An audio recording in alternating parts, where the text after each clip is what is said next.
பெருந்தலைவர் காமராஜர், அண்ணல் அம்பேத்கர், வீரமங்க வேலு நாச்சியார், மக்கள் சேவகர் அஞ்சலை அம்மாள் ஆகியோரின் வழிகாட்டுதலுடன் இந்த மக்கள் அரசு மனசாட்சி உள்ள மக்களாட்சியை தரும் என்று உறுதியளிக்கிறேன். சமூக நீதி, சமநீதி, சம வாய்ப்புடன், உண்மையான உறுதியான ஜனநாயகத்துடன், மதச்சார்பற்ற சமூக நீதி கொள்கைகளுடன் இந்த அரசு நடக்கும். அதில் சிறிதும் மாற்றமில்லை. நம்முடைய இந்த ஆழமான நம்பிக்கையை மனதார நம்பி வாக்களித்த அனைத்து இயக்கங்களின் தலைவர்களுக்கும், அந்த இயக்கங்களை சேர்ந்த மாண்புமிகு உறுப்பினர்களுக்கும் மீண்டும் நன்றியை தெரிவித்துக் கொள்கிறேன். எம்மதமும் நம் மதமே, எல்லா மக்களும் நம் மக்களே, இதில் வாக்களித்தவர்கள் வாக்களிக்காதவர்கள் என்ற பாகுபாடே இருக்காது.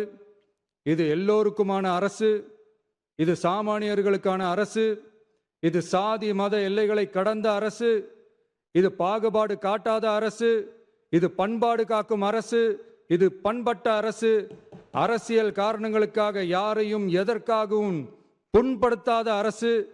இதையெல்லாம் போக போக புரிந்து கொள்வார்கள். எனவே துள்ளி எழுந்து பதில் சொல்வதை விட எதிலும் துணிச்சலுடன் செயலாற்றி வெற்றி பெறும் அரசு இது. பதவிக்காக அதிகாரத்துக்காக அமைந்த அரசு அல்ல. நம்பிய மக்களுக்கு நன்றி கடன் செலுத்துவதற்காக அமைந்த அரசு. அதிகாரம் காட்டி மிரட்டும் அரசு அல்ல, அனைவரையும் அரவணைக்கும் அரசு.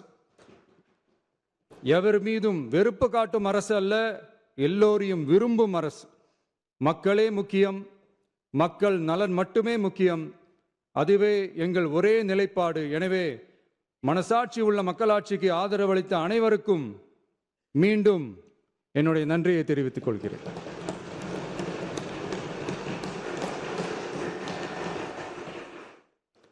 பேரவை மீண்டும் கூடும் நாள் குறிப்பிடப்பெறாமல் ஒத்திவைக்க பெறக்கோரும் தீர்மானம் மாண்புமிகு பேரவை முன்னவர் அவர்கள்.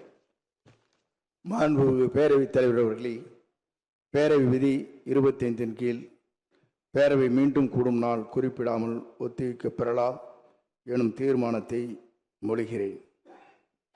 மாண்புமிகு பேரவை முன்னவர் அவர்களின் தீர்மானம் பேரவையின் முடிவிற்கு விடப்படுகிறது. ஏற்போர் ஆம் என்க,